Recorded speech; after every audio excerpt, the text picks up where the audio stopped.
మధ్యన సోనియా గాంధీ మీద రాజీవ్ గాంధీ మీద కక్ష సాధింపు రాహుల్ గాంధీ మీద కక్ష సాధింపులు బాగా జరుగుతున్నాయి. మరి ఇంతకుముందు బీజేపీ కూడా చాలా ఏళ్ల నుంచి చాలా సంవత్సరాలు ఉన్నా ఎప్పుడు కూడా ఈ విధంగా చేయలేదు. ఈ మోడీ గవర్నమెంట్ ఎప్పుడైతే వచ్చినప్పుడు ఈడీ సిబిఐ ఇవన్నీ కూడా ఎక్కడైతే ఎవరైతే వాళ్ళకి వ్యతిరేకంగా పనిచేస్తున్నారో వారందరి మీద కక్ష చర్యగా తీసుకుంటున్నది.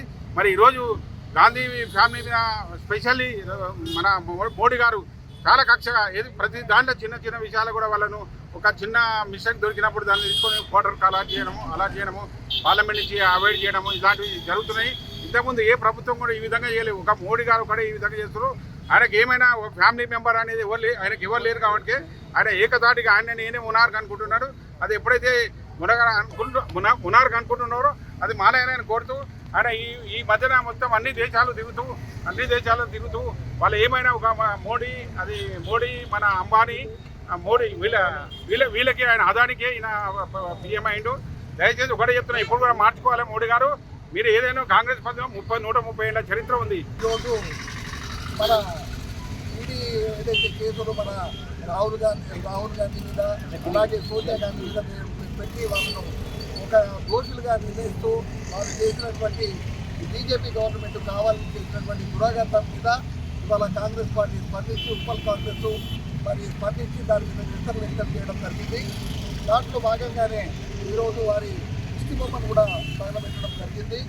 కాబట్టి ఇది ఆ రోజు National Herald paper Congress party Nehru గారు ఏమి తెలివి తక్కువగా రాజ్యాంగ నిర్మాత నవభారత నిర్మాత ఆయన మీద పెద్ద అక్కసు వెలగట్టుకోవడానికి. ఎందుకంటే మోదీ గవర్నమెంట్ వచ్చినప్పుడు చూస్తూ ఉన్నాం, బీజేపీ గవర్నమెంట్ ఎప్పుడైనా కూడా కాంగ్రెస్ మీద వ్యతిరేకత. ఎందుకంటే కాంగ్రెస్ వర్తిల్లొద్దు, కాంగ్రెస్ ఒక పార్టీ ఉండొద్దు, నామరూపాలను లేకుండా పోవాలి. ఈ కాంగ్రెస్ అందరూ నెహ్రూ గారి ఫ్యామిలీ అంటే వాళ్ళకి ఒక ఈర్ష. ఇందిరాగాంధీ ఫ్యామిలీ, నెహ్రూ గాంధీ ఫ్యామిలీ ఎవరైనా కానీ వాళ్ళను చరిత్రహీనులుగా సృష్టించేందుకు ప్రయత్నం చేస్తూ ఉన్నారు. ఆ రోజు కాంగ్రెస్ పార్టీ సభ్యులు ఏదైతే ఉన్నదో కాంగ్రెస్ పార్టీ సభ్యత్వం ఉన్నటువంటి వాళ్ళతోటే ఆ రోజు చెందారోపణ చేసి పార్టీకంటూ ఒక పార్టీ దాన్ని అక్కడ మనకు పార్టీ మన పేపర్ను నేషనల్ హెరాల్డ్ పేరు మీద దాన్ని సృష్టించడం జరిగింది. దాంట్లో భాగంగానే మరి ఆస్తులు కూడా అప్పుడు తీసుకున్నటువంటి పరిస్థితి. కొత్తగా రాహుల్ గాంధీ వచ్చో సోనియా గాంధీ వచ్చో ఎవరు జేబులో కొట్టి అది తీసుకున్నటువంటి పార్టీ కాదు, ప్రెస్ కాదు.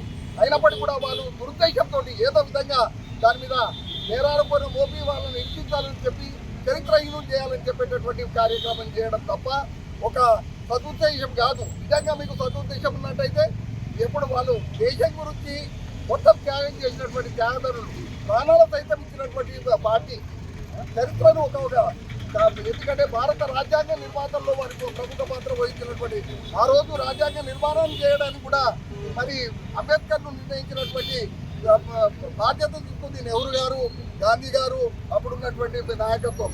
కాబట్టి నేషనల్ కాంగ్రెస్ కాబట్టి ఇవన్నీ చేసినటువంటి వ్యవస్థను ఇవాళ నామరూపాలు. ఎప్పుడైనా దేశంలో 2-3 పార్టీలు ఉండడం ఎప్పుడైనా సమంజసమే. ఎప్పటికీ ఒకరే.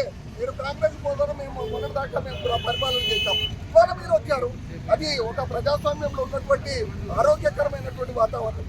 అలాంటి పరిస్థితుల్లో రేపు పొద్దున మేము కూడా రావచ్చు. ఆరోగ్యకరమైనటువంటి అపోజిషన్ ఉంటే దేశము ప్రగతి పటంలో ముందుకు నడుస్తుంది. కాబట్టి నామరూపాలు లేకుండా ఒక పార్టీని నాశనం చేద్దామని చెప్పేటటువంటి దాన్ని నిరసనగా ఈరోజు మేము ఖండిస్తూ ఉన్నాం. దాని కాంగ్రెస్ పార్టీ ఎప్పుడైనా కూడా 120-30 సంవత్సరాల పార్టీ, దాన్ని ప్రపంచంలోనే అతి ప్రాచీనమైనటువంటి అతి పురాతనమైనటువంటి పార్టీ. దీన్ని నిర్మించడానికి ఎవరి శక్తి కాదు, మోదీ గారు కదా.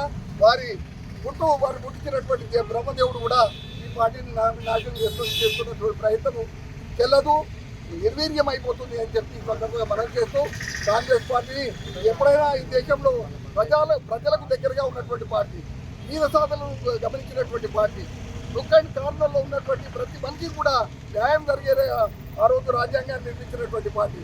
కాబట్టి ఇది ఎప్పటికైనా స్థిరంగా ఎప్పటికీ ఉంటుందని చెప్పి దాని సందర్భంలో మేమందరం కూడా కాంగ్రెస్ పార్టీ అభిమానులుగా, కాంగ్రెస్ పార్టీ కార్యకర్తలుగా మేము గర్వంగా ఫీల్ అవుతా ఉన్నాం.